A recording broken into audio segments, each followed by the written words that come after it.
Hello, friends. Welcome in, welcome back. Thank you so much for tuning in to me today. So I'm going to start this video again with a nice introduction, and then I'll go into the close-ups of the cards. So today what I'm feeling called to tap into is the divine masculine energy space, the divine feminine energy space, and potentially the shared space. And what's coming up for those two energies and how they're harmonizing and communicating within the shared space. So I guess that's what I'm always kind of focusing on, is like that inner union and like where we are in the balance, the harmonization of the opposing energies, and how those things are relating in our day-to-day experience. So it always is completely like, I believe that we both, like, we hold both masculine and feminine energies in ourselves, and that in order to be working optimally, we are needing to harness and integrate the masculine and feminine energy space, utilize them towards the highest harmonious good of both energies, of the opposing energies, harmonizing all oppositions so that we can direct and channel all of our energies forward without receiving friction, without, having that like polarity dissonance in which we are not able to fully harmonize and channel our energies because they're in opposition with one another. So yeah, I also do identify as non-binary. I don't know if that is relevant to this at all, but for me, the non-binary identity is all about the ways in which we can reclaim our wholeness, our masculine and feminine energy spaces, and be free from the distortions, the societal distortions that are present in speaking on what the masculine and the feminine energies are for, what they do, how to be a man, how to be a woman, how to be masculine, how to be feminine, what those things look like, right? Because a lot of the time those gendered constructs are, and you can say intentionally or unintentionally, harness to create dissonance, and to disconnect from the fullness of our being and like the full integration of both the light and the shadow aspects of those polarized energies. And so I think in this integration process, in this ascension process, it's really about how we can come back into wholeness, how we can reintegrate all aspects of self and stop sort of shutting parts of ourselves down due to socialized systemic expectations of how we're supposed to present in the world.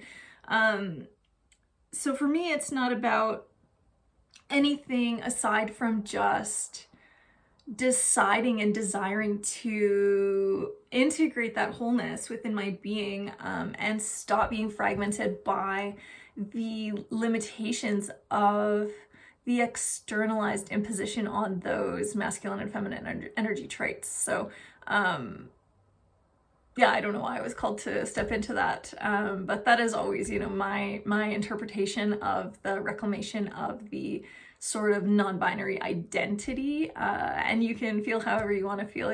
There's nothing wrong with identifying in any particular way. I truly believe that we all come here to integrate something different, and that is just my own perspective and my own experience of what I am here to do, which is like harmonize and balance opposition, to reintegrate and help to direct all of our energy frequencies towards building what it is that we actually collectively desire to experience and to receive, right? So yeah, that's my little blurb. I also was feeling called to speak on these energies a little bit within the concepts of you know, the opposition of codependency versus like hyper independence, right? And we have these two sort of like opposing energies going on right now within the collective space. I think we have so many people that are talking about how we need community, right? We need community. Like what are we going to do without community? Like we owe each other everything. We need to make sure that we're like focusing on each other and helping wherever we can, and, you know, providing and building relationship with other people. And then we have this opposing side of things where people are like, you know, you can't pour from an empty cup. You need to look after yourself first. You don't owe anybody anything, you know, like you don't owe anybody relationship, like all of these sort of like opposing energies that like both have merit, truthfully. From my perspective, I think they both have like a huge space in the reclamation of the energies that we're trying to do right now. And so I just sort of wanted to offer my perspective on how to harmonize those things. And so oftentimes it does come from my perspective and my experience from the ways in which we have been socialized as men and as women, right? So we often, and this is not collectively, but in Western culture and the society that I have been raised into, there's been a lot of socialization around the binary genders, right? And so I, of course, am in a female body, assigned from female at birth, and I don't choose to not identify with my womanhood, right? I do fully identify with my womanhood and my feminine identity and my feminine body and my feminine frequency, as well as holding a non-binary identity as like a larger version of that expression. But so I don't have any issue claiming my womanhood, claiming my femininity, and that's been something that has also equally been important for me to heal on this pathway moving forward, right? To reclaim my body and my identity from the space of like not hating myself, not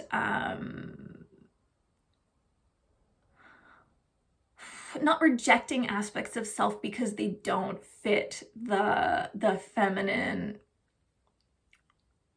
archetype that we've been given, right? Like, so I think a lot of the time, I'm just going on a tangent here, so just a minute, but I'll get back to my original point, hopefully.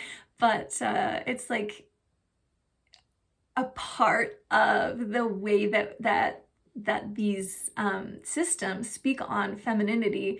They also teach us to hate our bodies, right? They also teach us to feel inadequate, to create body dysmorphia, like to create all of these aspects in which like we have an aspect, a physical aspect of aspiration, of how we're supposed to be showing up in the world, what it means to be an attractive feminine, what it means to be beautiful as a woman.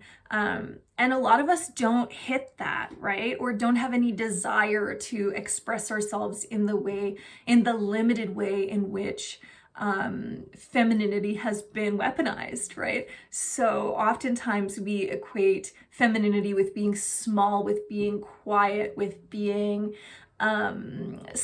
like just shrunken, sort of to being subservient, to being really like pretty, to be like, you know, looked at, but not really to have substance, not to have agency, not to have the ability to take up space, the ability to claim power, the ability to you know, like have short hair and not wear makeup, and, you know, like all of these ways in which like we're taught to hate our bodies, that we're taught to objectify ourselves and shrink ourselves into this aspirational expression of being a woman. But what it actually equates to, you know, being hairless, being white, being thin, being you know, all of these things, it actually leads us to reject aspects of our femininity that don't fall into those categories. And a lot of those categories are actually unattainable for adult women. And they're modeled off of, you know, like even if you look at the fashion industry, they're modeled off of girls, like young teen girls, right? And so we are all constantly comparing ourselves to our, you know, barely legal status, right? And like, so a lot of what I was trying to say is a lot of the healing energy of the feminine is also reclaiming all of the aspects of self that we did not have the opportunity to claim when we were in the process of trying to play small in the version of femininity that is socially sanctioned. And so I don't believe that like the idea of like rejecting femininity is the way to heal it, right? I don't believe it's the way to grow it. I think that like honoring the self and learning how to come into the body as it is, how to reclaim the body as it is, how to be comfortable with your body as the vessel that it is very, very important. And that's been a super liberating and healing part of my feminine expression. You know, at one point in time, I think I really wanted to have top surgery, have, you know, like go through the aspects of like trying to get rid of all of the aspects of my body that I didn't feel anchored me into a space of what I was supposed to be as a woman, right? So it's just like sort of like severing those aspects of self to try and escape from the shame and the discomfort of not meeting those social standards, those societal expectations of what it's supposed to be like, what I'm supposed to look like, how I'm supposed to feel, you know? And so for me, a huge aspect of that has also been, you know, like healing my relationship with my breasts, healing my relationship with my actual physical vessel that, in the way that it is right now, and reclaiming it through different practices to start worshiping my body as an altar, as it currently is, and not as it's meant to, not as the shame-filled, shame-fueled aspect of not feeling good enough that comes with the feminization and arguably like, you know, just anything under capitalism and under the patriarchal colonial energies that teach us to, that use shame as a tool, right? They use shame as a tool of oppression and control. And we don't recognize how we can then internalize those things. We can internalize those energies and use them as a tool of oppression for ourselves, right? Of being able to continually, I guess, self-monitor, self-oppress, right? And that's why it's so important in this ascension process to reclaim the inner spaces of our identities that have been colonized, that have been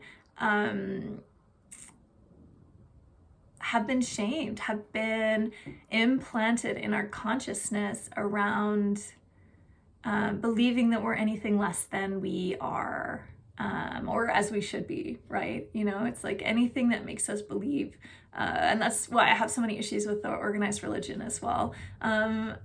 I respect organized religion in a lot of ways, and I also think that they have been commandeered to really like become also tools of oppression, tools of fear, tools of making people feel as if they are wrong for being the way that they are, you know? And like from my perspective in my liberation process, it's like I don't believe that God created anything that is imperfect, you know? I don't believe that God can create anything that is imperfect. And just because we can't maybe understand the reason behind it or the perfection behind it, doesn't give us the right to question like what that it doesn't give us the right to say this isn't exactly as it's meant to be, right?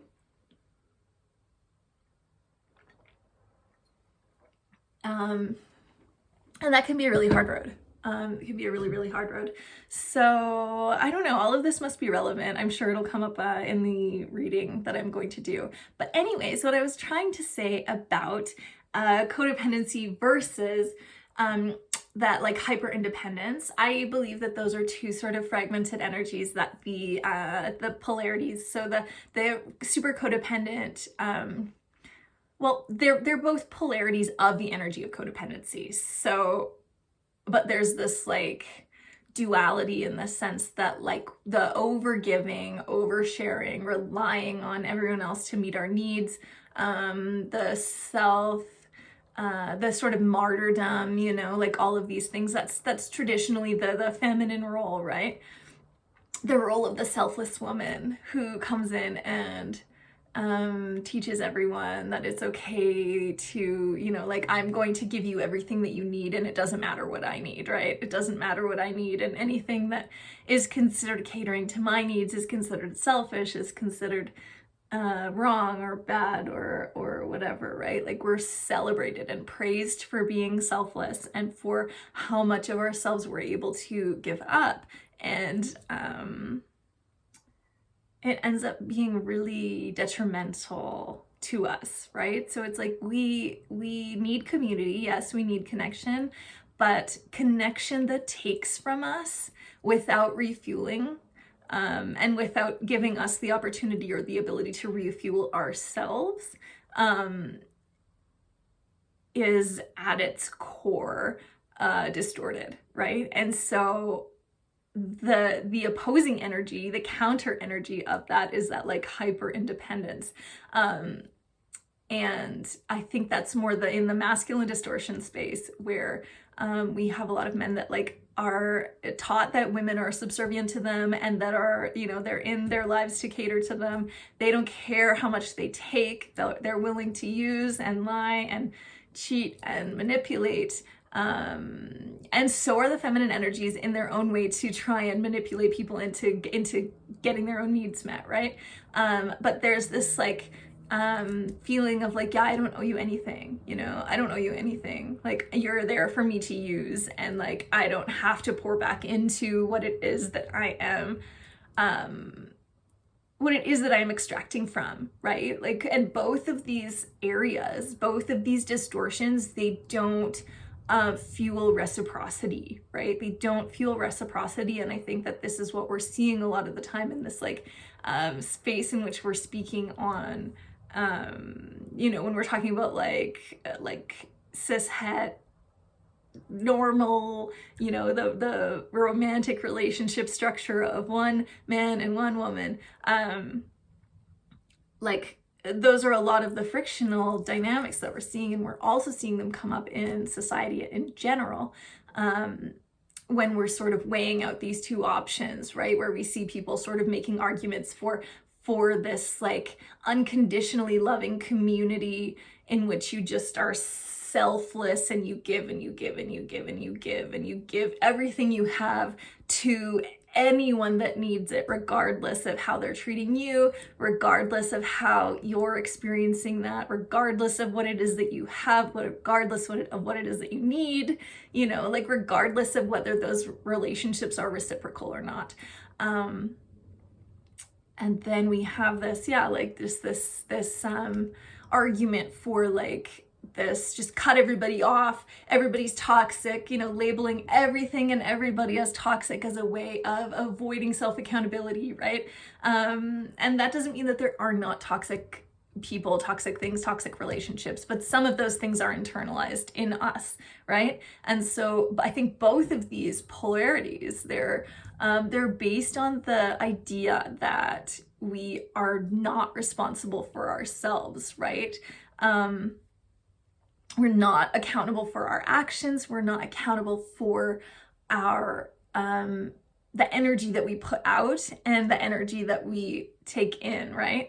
And so I think like I'm seeing a lot of like point and counterpoint online. I don't know if anyone else says. It might just be my particular algorithm and what I'm, what energies I've been working through over the past few years. But it really does seem like there's these two camps in which people are like sort of focusing on either one or the other. And both, I think, are sort of missing the mark in terms of like, we do need people, we do need each other, we do need community, we do need stability. And also, if your community is unvetted, if your community is unchecked, if your community is not being held to a standard in which you are making sure that you are being fueled, if you are not making sure that you are in right relationship with the earth, right relationship with your higher power, right relationship with yourself,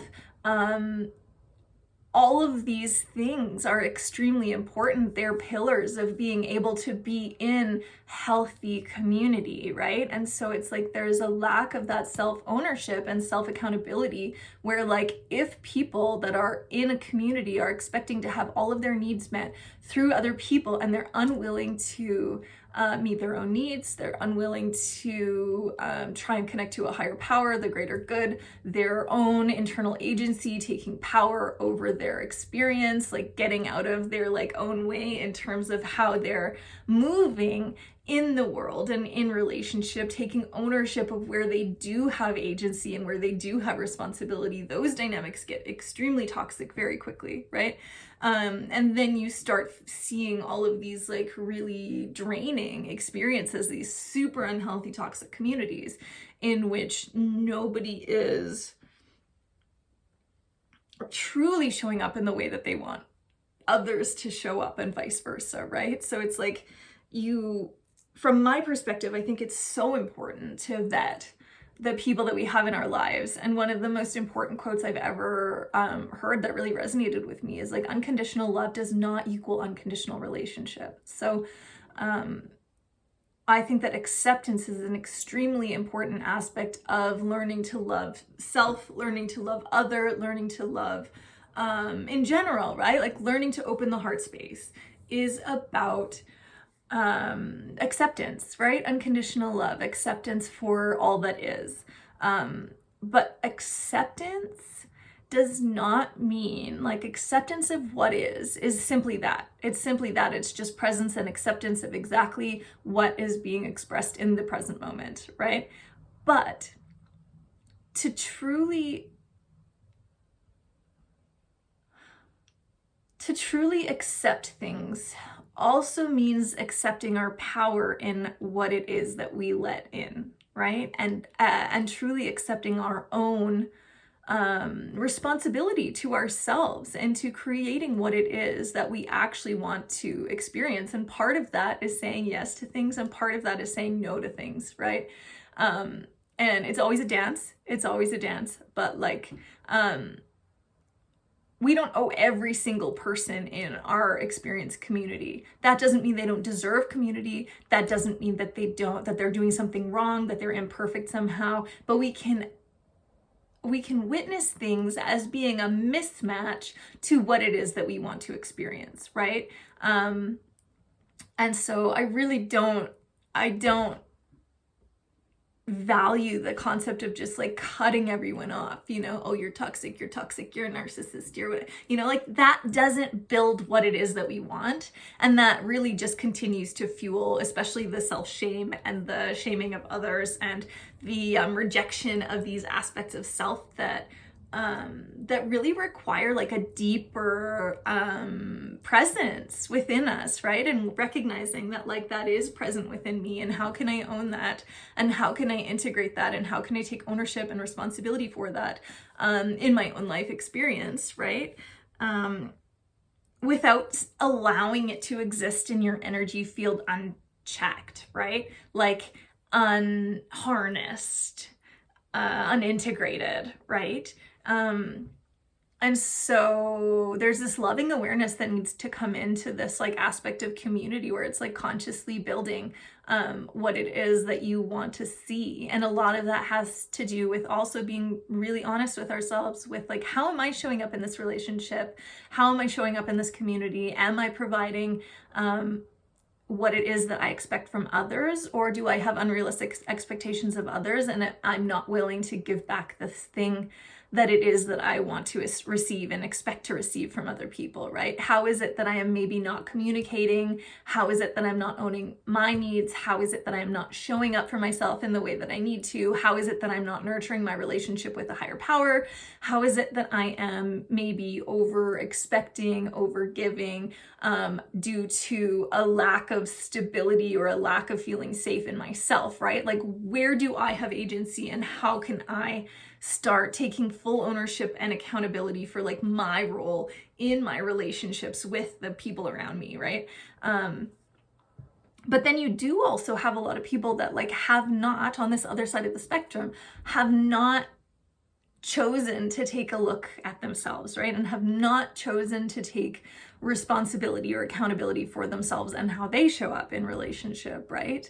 And so it becomes this like desire to reject every single thing that is like not exactly as we want it to be, right? Without doing the due diligence of really looking at ourselves and saying like, you know, like, where am I responsible for my own suffering? Like, am I treating people the way that I want to be treated? Am I using people? Am I lying to them? Am I manipulating them? Am I seeing people as objects or as resources instead of as whole other beings that require, you know, relationships require effort, and building healthy relationship requires effort on all parts, right? And so if either of these spaces go unchecked, they both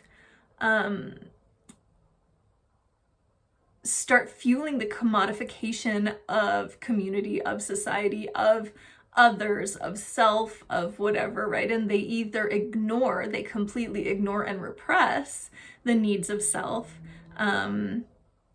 So it's sort of, if you look at it as like the service to self, or service to self and service to others, as being these two polarities too, right? And it's like, we cannot serve others if we're not serving self.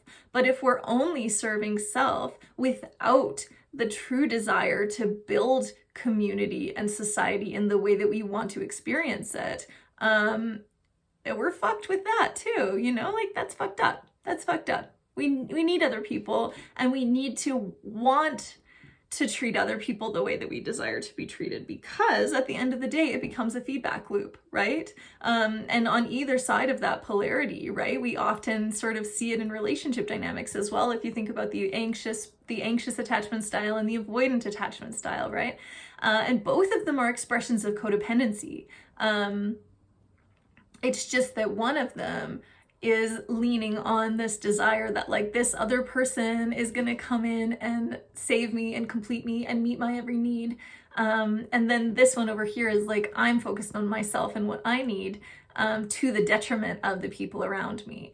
And it's like, when we have either one of these spaces, it's like they create one another. They create the dynamic, the polarity, the friction by the equal and opposite reaction, right? So it's like, oftentimes we'll have these things mirrored back to us from one way or another. If you are a super avoidant, independent type of person, you're going to keep experiencing this like sort of other side of things in which you attract like super needy, codependent, you know, like really like somebody clinging on so tightly to you. And vice versa, right? If you're clinging so tightly onto people and you're making sure that they, you know, like that you're not even thinking about who they are and what they need and what they desire. It's like, you think they're only there to fill your own need and to fill your cup. And it's like, you're, you know, there's a bottomless pit in which like nothing will ever be enough, because you're not meeting your own needs. You're not pouring into yourself. You're like, I have so much love to give and I need to give it to you. that ends up sort of having this other polarity brought into our experience, to show us, to meet our, to show us the like mirror of what it is that like the polarities that are inside of ourselves, so that we can harmonize them. And I believe it's in this beautiful like middle space, the middle path of not being neutral. The middle path is not about neutrality. I think that's a really interesting point that's been coming up for me a lot lately. The point of the middle path is not one of neutrality. It is not one of passive, like passivity in general. It's not about that. It doesn't have anything to do with that. It's like, I think that's also a concept that perpetuates duality and perpetuates disharmony and friction within the collective, because people are afraid of being neutral. And there's also this like, you know, sort of rhetoric that goes around certain communities that's talking about like, if you're neutral, then you're on the side of the oppressor or whatever. And it's like, it's complicated, it's complex, and it's nuanced, right? But it doesn't have to just be one way or the other. And the middle path is so much more about being able to recognize that both of these sides are inside of us. And when they are held at the extremes, if we hold that polarization and oscillate between them, or completely reject one aspect, that becomes the, you know, shoved down and suppressed in the subconscious, it doesn't do anything good for us. We are not actually, we're severing aspects of self, and we're not harnessing our full manifestation potential, our full creative potential, because we are not honoring the aspects of self that are present within us that are wanting to be seen, right? And so the middle path for me is about harmonizing with, it's about integrating all aspects of self so that we can move forward in a shared direction, right? It's all about harnessing all the energies moving in the same direction, so that we're not just like infighting, we're not just like clashing, because it's not helping us to move forward, right? It actually keeps us stagnant when we're in this energy of opposition, of unchecked opposition, right? And so the idea of like channeling our energies, understanding where they align, where do these polarities align, and what is it that they're looking for, and how do we then take them both and ask them to harmonize and move in the direction of that shared desire, that shared integration. And we can say the same thing. So this is what's happening within our masculine and feminine energies and internally as well, right? We're starting to understand and recognize the reality of like the inner union space, the inner connection, the inner desire to create from a harmonized place, as opposed to like making the other aspect the enemy, right? And it's like, where can we recognize that we're allies? Where can our energies recognize that we're allies? So where can we start feeling safe? And again, this came up a few readings ago when I was checking in last with the masculine and feminine energy spaces as well. So it seems like we're still very much like riding that theme, riding that wave. And especially like right now, as we're coming into like Samhain and Halloween, yeah, which is like, you know, check out this shirt is necessary, I think, to wear on Halloween for sure. My little harmonized black and white skeletons decorations. I can't believe that word was just gone for a second. So anyways, without further ado, I got much more into that than I was expecting to, but you know, all is divine. It's exactly as it's meant to be. But I'm just going to invite us into a quick clearing of the energy and just grounding into the space together here, which I should have done at the beginning maybe, but I was going to, and then I got off on something else. So, you know, it is what it is. we're here now and we still have the opportunity to do so. So we will indeed do so. So I'm just lighting some Palo Santo and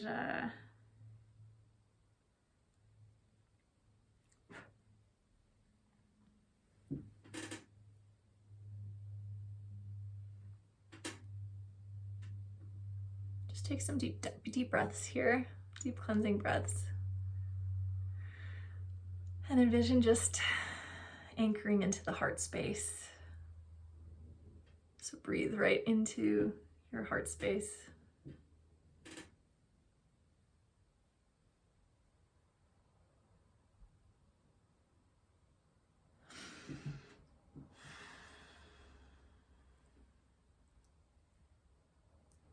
I'm just going to quickly cleanse the decks that I'm using as well. And ask that all messages that have come in and will come in during this reading are coming in the energy of the highest good and the highest information to help to integrate and align with that middle path, and allow us to move forward in harmony and free from opposition in terms of inner or outer opposition, uniting through the heart space, creating inner union so that we can move forward with our full potential and use our full potential to harness the highest good of all life in this space and in this time and in this lifetime here together. So just take another deep breath, and I'm just gonna do some sound clearing quick.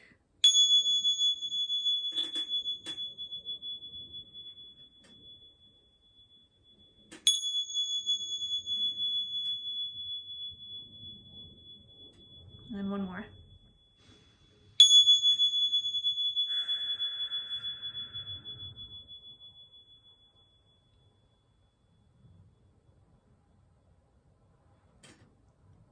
All right, so thank you if you stayed to the end of my little intro that ends up being 36 minutes long. We'll get into the reading. Here, we're ready.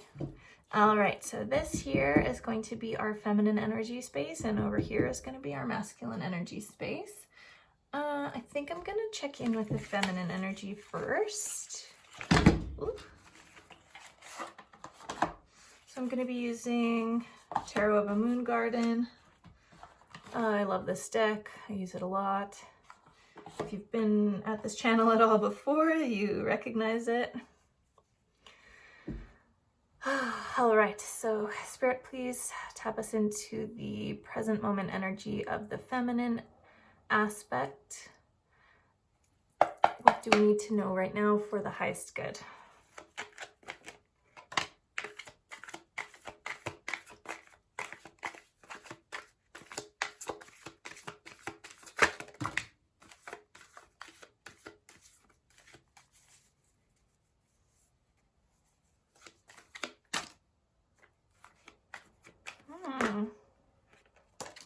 All right. I think that's it. Okay.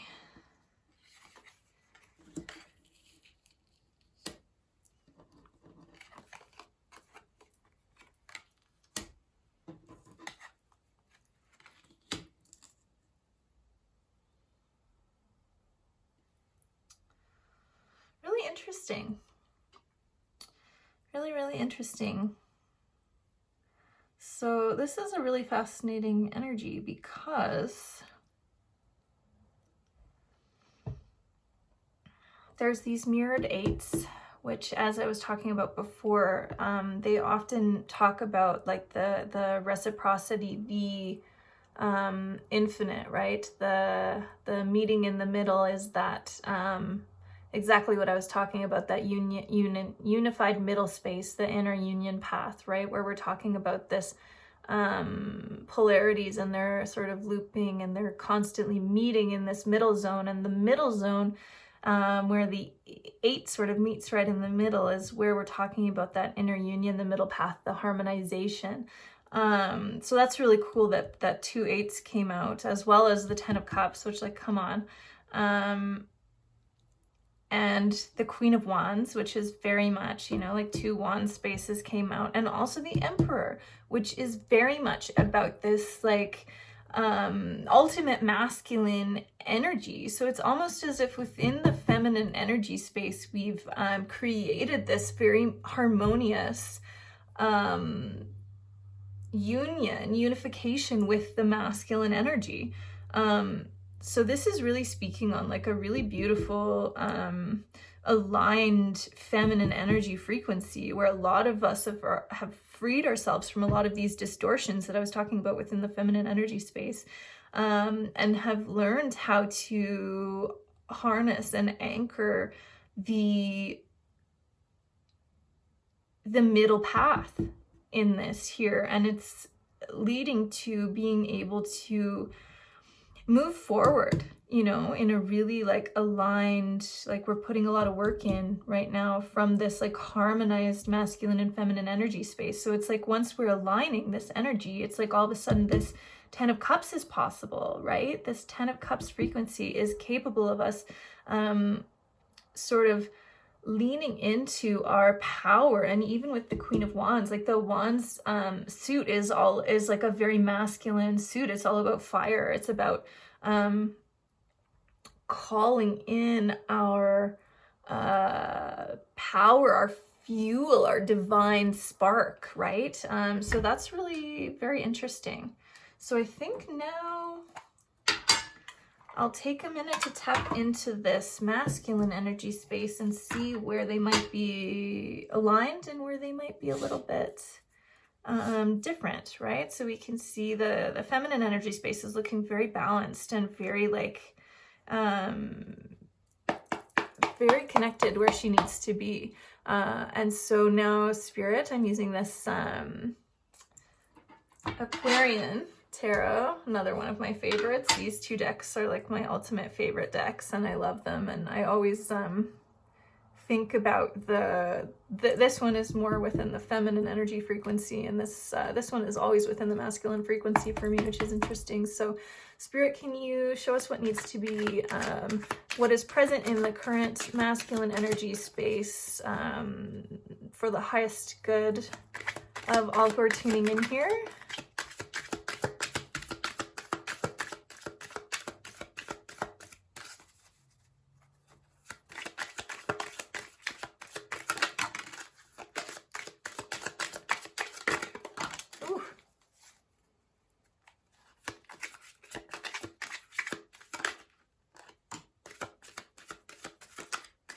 Okay.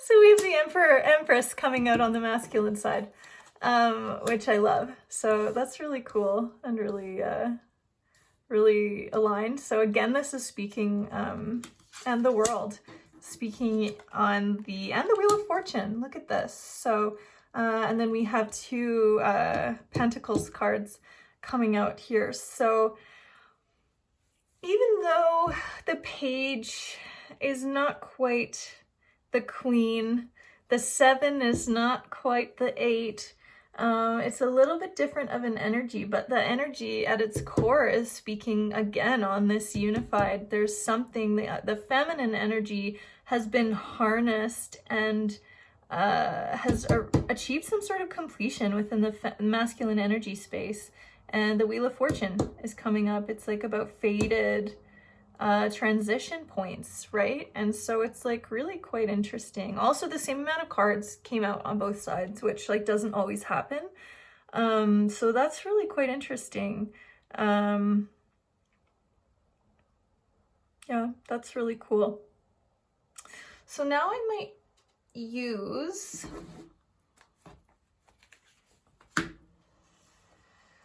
this is the Unicorn Tarot, and I'm just gonna get a few cards that are talking about the inner union space, this shared space in which we're sort of connected, that middle point in which these 2 energies are sort of joining up. Are there any other messages in this inner union space that are useful in this present moment for the collective tuning in?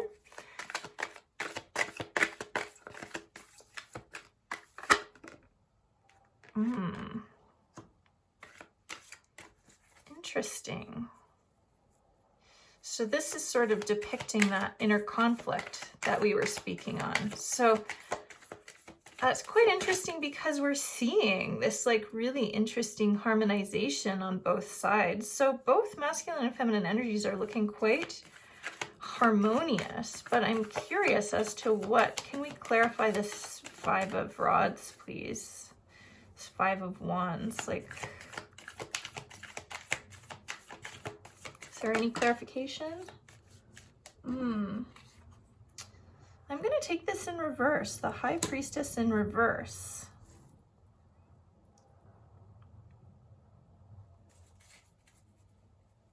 Really interesting. Anything else?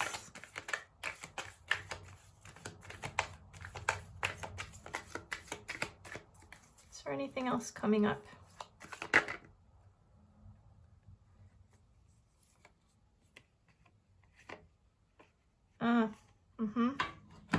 Very cool. So this two cards speaking on balance and harmonizing of opposites. So, you know, the messages are pretty clear coming out here. So, all right. So I was just wanting to tap in. I made this deck of cards myself because I'm trying to study more on like the different what are we talking about? Like the different symbols associated with the cards, the astrology that's connected to it, all that stuff. So I made myself some flashcards just to help with the learning of some of these. And so they include some information that I thought was going to be relevant here. So what was really coming to mind is the Eight of Pentacles and the Emperor on the feminine energy, and what was coming in. So they both come with affirmations that are connected to the energy of the cards, and I thought they were both really interesting. So this one's talking about the universe creating through us. So it sort of is like that surrendering in some ways of this idea that we need to be like micromanaging everything, or that we need to just accept everything that exists in our energy already. And it's like recognizing that like the creation process is like happening through us, but it also happens in the way that like by having high standards, right? So we're really understanding about our high standards and how these standards, which is exactly what I was talking about before, right? Like having expectations of the things around us, right? Having standards, being able to say no. So it is dedication, but it's also about the standards and the boundaries and the mastery of these energies, right? And so that's exactly what the Emperor is calling in as well. The affirmation for this one is, I protect my boundaries and I let go of what is not mine to control. And I think that that's really what this feminine energy is starting to learn, right? It's like, it's about letting go of what isn't yours, but claiming full agency over what you do have control over, and that is your boundaries, right? Your boundaries, your standards, your expectations, your self-mastery, your desire to make sure that you're holding yourself to the standards that you hold others to, all of those things. So it's almost as if like our inner father energy, our inner paternal energy is being activated in the feminine space. And so it's like we're calling in those energies, so we're able to operate out of this structure. And it's talking about ruling through service, and structure that is pointing towards the collective highest good. So it's about systems and how the knowledge of the systems and how they are creating in your life, right? So it's like, it's about making sure that we're having those high standards, recognizing where we are putting our energy into things that are not useful for us. And so we're reclaiming our energy. We're reclaiming this like inner authority, this structure, this ability to structure ourselves and move ourselves in the direction of the highest good for the collective, right? Through these expectations of ourselves and others, right?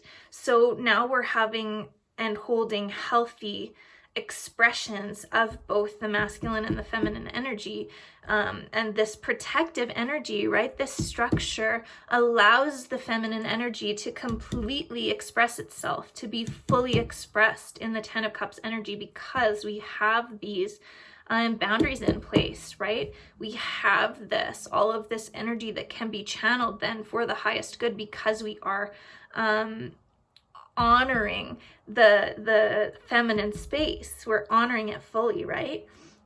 And so in the masculine energy space, the things that were really sticking out to me were, so the Seven of Pentacles is talking about deep wisdom.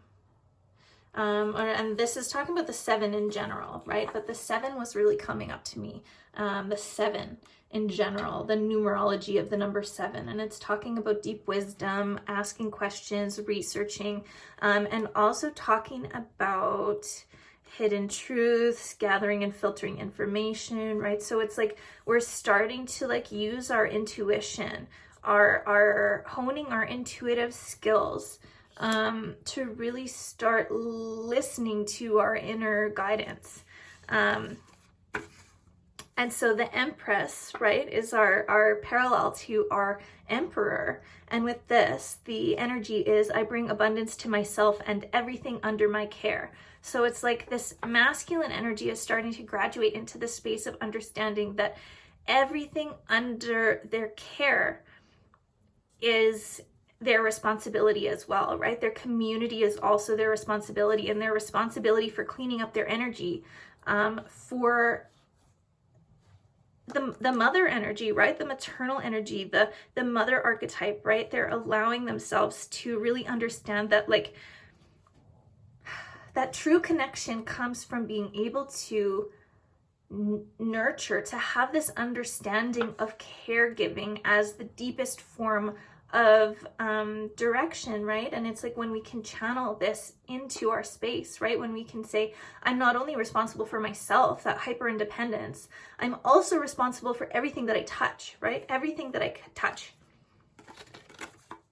And the Seven of Pentacles specifically, this is the card that I was wanting to tap into as well, speaking both into this Seven of Pentacles here. So it's talking about patience leads to perseverance. And that, to me, that sentence never really makes sense to me, because they sort of don't seem to really like fully flow together, but that's okay. That is what it is. But it's talking about hard work and perseverance. But what was really standing out to me was this line, we harvest what we put in, right? And that seems to be really what's being called to attention in the masculine energy, right? We are actually directly receiving what it is that we're giving. And so in order for us to truly receive what it is that we want to receive through that feminine energy space, we have to be diligent about what it is that we are putting in to the things that we are wanting to create from, the spaces that we're creating from. What are we putting into them? Because that's inevitably what is going to be received out of them. And unless we fully take ownership over our own energy and what it is that we're putting into, what are we pouring into, and why are we pouring into them, and like, what is the outcome? What is the outcome? Because if the desired result is something that you're not pouring in, you're never going to receive it back, right? You can't receive it back without putting it in first. And so with that understanding, with that knowledge, all of a sudden it's like this is coming in, right? Union, enlightenment, nirvana, completion, fulfillment, harmony, right? I belong. It's like this feeling of belonging in the world, because there's all of a sudden this understanding that like we're not working just through our own motivations, right? But our own motivations, when they're connected to the greater good, when our motivations are connected to the greater good and created in the space that we're like, we know where we're going and we know why we're going there. And it's because put in what we get out, right? And so as soon as we recognize that, we harmonize that knowledge, that understanding,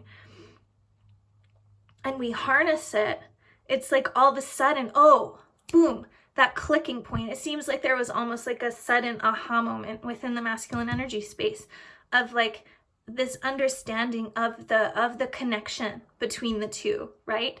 And I think especially like in our like patriarchal society, our current systemic structure that we're living in, a lot of men aren't aware of the way that their energy and what they put into directly connects to what we're all receiving, what we're all experiencing, what we're all witnessing, right? And it's like, as soon as we make that connection, that awakening, that aha moment, it's like, oh, then you can start working within the space, right? Because you're harnessing the why. You're harnessing the why of your actions because you see how interconnected everything is. And so there is no more separation. The illusion of the separate energies and why things are happening the way they're happening, and it's directly connected to what you're putting in, right? Then we can start having these more so it seems like where the growth is happening right now is really within this collective space. So it's like each energy on its own has sort of had these major realizations and has harmonized the friction in between them, right? So each individual energy has harnessed these things, but now we're learning how to integrate them within that shared space, right? So it's like, okay, I have all the tools. Where are we then able to harness them, bring them together, right? And like, how do we utilize those towards the collective highest good? And that's where there still is some inner conflict, right? And outer conflict, as we're starting to see our responsibility in how we're showing up. And so it's like we sometimes do have to like disappoint other people in our path, right? And especially like there can be a lot of like, this was sort of the clarification of this. And so what was really coming out to me was so this is the wisdom of the inner voice, right? I trust the wisdom of my inner voice, but in the reverse, it's talking about the repression of the true self, the lost inner voice, and the neglected intuition and repressed emotions. So when we're going through that, right, creates all of this inner conflict because all of these aspects of self, the feminine energy space, especially the high priestess, the intuition, the unknown, the unseen, all of that, it gets lost. And so we get stuck in this inner conflict and outer conflict because we're still unsure. We're still not really listening to that deep inner voice inside of ourselves.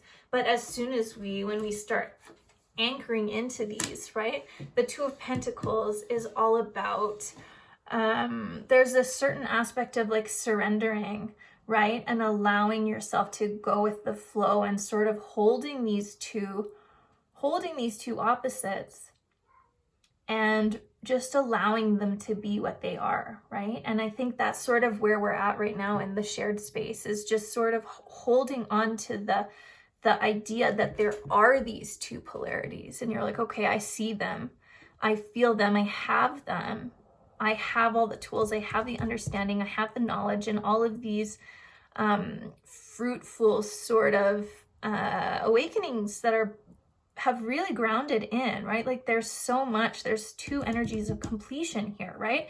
The world, the 10 of Cups, like all of these like emotional fulfillment, like full fulfillment. The world is like the end of the major arcana, right? Like that's the end of the cycle.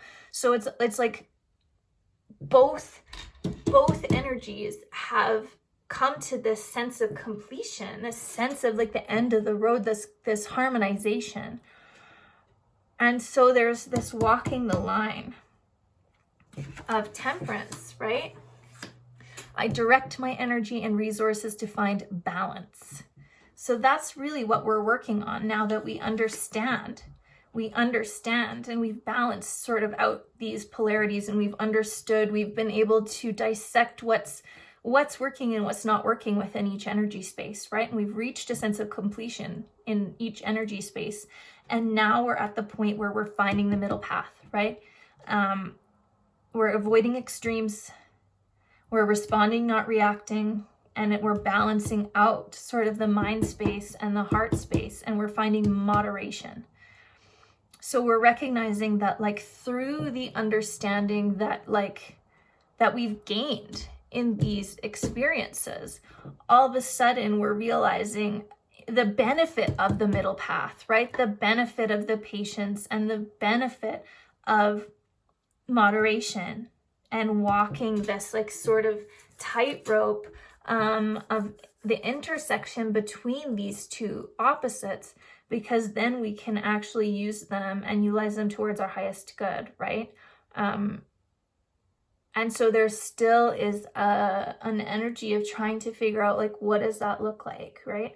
What is that? How does that work in the real world, right? How do we make this like a tangible aspect of our experience? And so we're in this point of, like, practicing how to direct our energy and resources in a balanced way, right? In our balanced way. And so temperance, which is the number 14, which is the energy of the number 5 in numerology, and that's all about change, right? It's all about, let's just look into experimentation is coming up too, and experience. It's like we're learning how to be in the present moment. We're mastering change, the concept of go with the flow, being adaptable, which is also the Two of Pentacles and what that energy is speaking on as well. Like being adaptable, thriving in different environments, working on non-attachment, all of these things that also speak to the middle path, right? Where we're not clinging too tightly to either thing. We're just allowing it to be. We're being curious. And there's a sense of, like, freedom that comes from that space, right? Where it's like, all of a sudden we're experimenting with this energy. We're experimenting with, like, the real world experience, the present moment awareness of, like, how do I harness and integrate this within my actual present moment awareness? And what does that do for me, right? And it's like, without needing to know specifically, like, what's going on, right? Or how it's going to impact us, right? We don't need to know before we do it. It's about experimentation. And it's about experiencing from this present moment awareness and from this really balanced perspective where we get to start playing around and really playing around and seeing how these things benefit us directly. So that's really cool.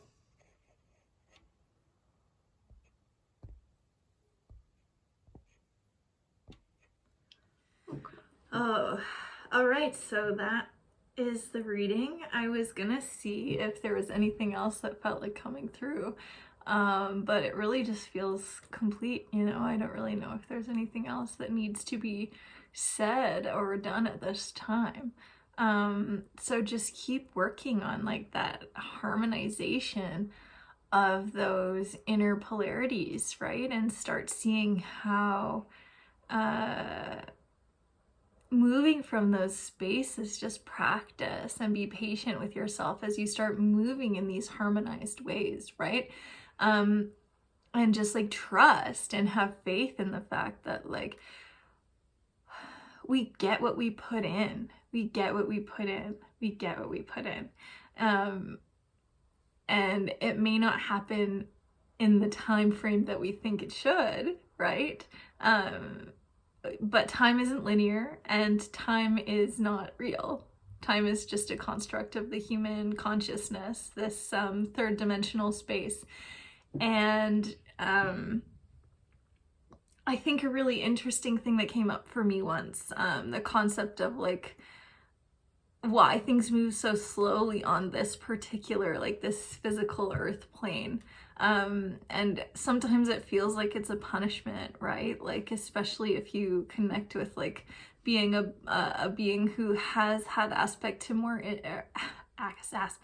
access to more instantaneous manifestation in other lifetimes, right? Like, I think a lot of us feel like this plane can be so tedious sometimes. This plane of existence can be so tedious because of the elapsed time in between the physical planting of the seed and the harvesting of the fruit, right? But if we look at it from a different perspective, we can look at it as being like very beneficial for us, because it gives us the chance to really like, imagine if every single thought or experience or way of being that you had in your life manifested instantly. At certain points in your life, it could have been very dangerous, you know, like, you know, the stupid Spider-Man quote, like, with great power comes great responsibility. And so as we're learning how to create more instant manifestation through this inner union process, it's like the process of awakening and the process of learning how to be responsible for our energy in this three-dimensional space. It really is like having training wheels on for a while, right? Like, when manifestation takes sustained intention over a long period of time, it's like all of those little blips that would have otherwise maybe wreaked havoc in our physical experience, they have time to be like worked through without creating like devastating physical consequences, right? Like, it is such an interesting way to be and exist here in this like realm of experience. It's not easy, but it's quite interesting. And like, when we allow it to be fun, it can be quite fun, you know?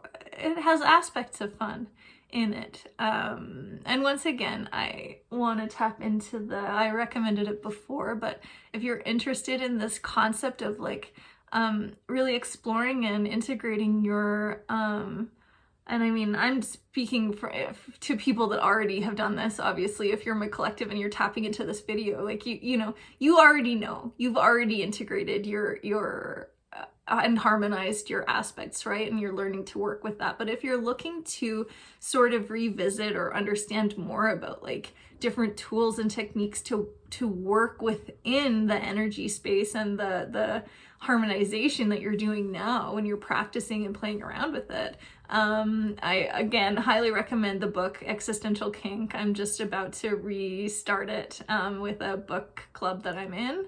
We're gonna start it pretty quick, so it's been nice. I studied it with another group a few years ago, and so sort of being able to revisit now after all of this like growth that I've been through, and a lot of, you know, it's like not all that much of my external reality has changed for the past few years, and at times that's been really frustrating for me, right? Like, or I haven't been able to recognize the change. Like, I really have changed a lot. Like, I have changed a lot.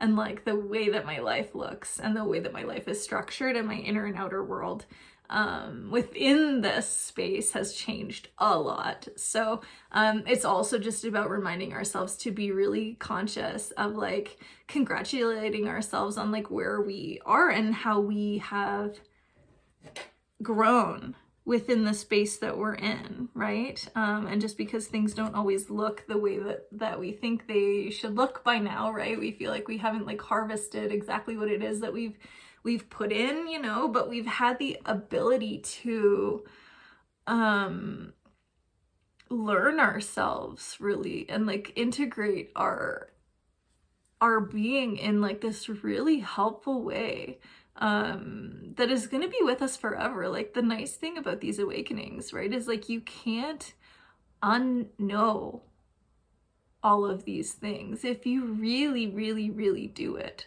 you know, because a lot of people, they use the quote like, you know, lots are called but few answer the call, right? Like that type of concept, right? Where like I think a lot of people go through these spiritual awakenings, these really deep, profound moments of recognizing self, and then they get pulled back. They get pulled back into what's familiar, right? What's easy. And so some people never hit the threshold where they can't go back, right? They don't go far enough into it to really allow themselves to go through their full transformation, their full experience. And I think a lot of us here, I would say I got dragged into it kicking and screaming. You know, I didn't have a choice. I got plunged very deep into my awakening, and I like very quickly didn't have a chance. I like went through a Kundalini awakening activation like that, and I've been really like, you know, over the past 5 years, like really integrating and fully allowing for that energy to work its way through my being and to like cleanse me, you know, and to like get me to where I am right now. So anyways, if you are here, you've likely been through some aspect of that or a similar experience in that way.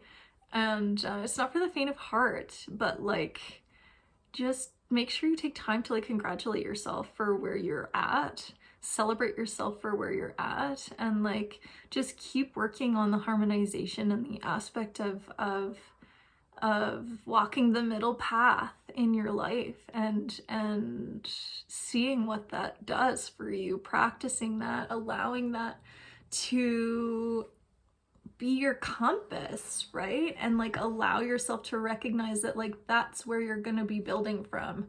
That is what you're going to be reaping from now on. And it might take a little bit of time to fully integrate into your physical awareness and your physical reality and your conscious space. So just keep asking, please help me to see what's already present for me. Please help me to see what it is that I've created. Please help me to see what I have manifested in this period of growth and transition and like profound transformation. And please remind me what this union feels like, this inner union feels like, and allow me to keep walking from that space and intending that growth from this harmonized portal, this like really grounded, practical, divine expression, right? And like, how do we utilize this for moving forward towards our collective good? And then all we have to do is just keep moving forward, and like, it's inevitable, right? It's inevitable that what we reap is going to be out of that space, generated out of that space, and will be for the collective good. So thank you so much for tuning in. This, I'm sure, is a long video. I'm not sure exactly when I'll get it up, but it should be either today, which is the 30th of October, or tomorrow, which is Halloween, the 31st. So I might post it on Halloween when the veils are very thin. And I hope it reaches you and you're well and you're just present. Just be here. Be grateful. Have the gratitude. Have the give yourself permission to like play. That's been a big theme for me, especially in my integration of my feminine energy, like resting and you know, like it's like resting and receiving is like one aspect of the feminine energy, but when we harmonize the masculine and the feminine energy together, what it looks like for me right now, I've been really practicing, like my actions are play oriented. So instead of just resting, and it's like how can I actively build play into my rest, right? And how can I actively like once again build like pleasure into my rest practice and into my receiving practice. And that's been a really interesting aspect of like creation through the masculine space, right? Is because sometimes the masculine feels like it's all work, but it's not all work. It's structure, and structure can be built around literally anything, you know? So it's like building a playground around your feminine energy. And I don't know what the equivalent of the masculine space would be, but just like maybe playing with your intuition. But like it's both, like as we're practicing, like playing, you know, and like play is the way that we learn, like even from a scientific perspective. I mean, all of this is scientifically backed, but not always understood or recognized as such. But, you know, science states, like neuroscience states that like play is one of the quickest way to learn. And the way that our brains can actually process and integrate information and build new neural pathways, we'll learn things like so much quicker if we're doing it through play. So that may be relevant for somebody. It's definitely relevant for me, and I need that reminder for myself as I continue to like work and practice and play in these energies. But yeah, all right. Well, thank you for tuning in, and I hope you have a blessed Samhain, happy Halloween, and I'll see you in the next video. Like, comment, subscribe, and we'll just keep on keeping on and see what comes in next time. All right. Thanks so much for tuning in. Take care.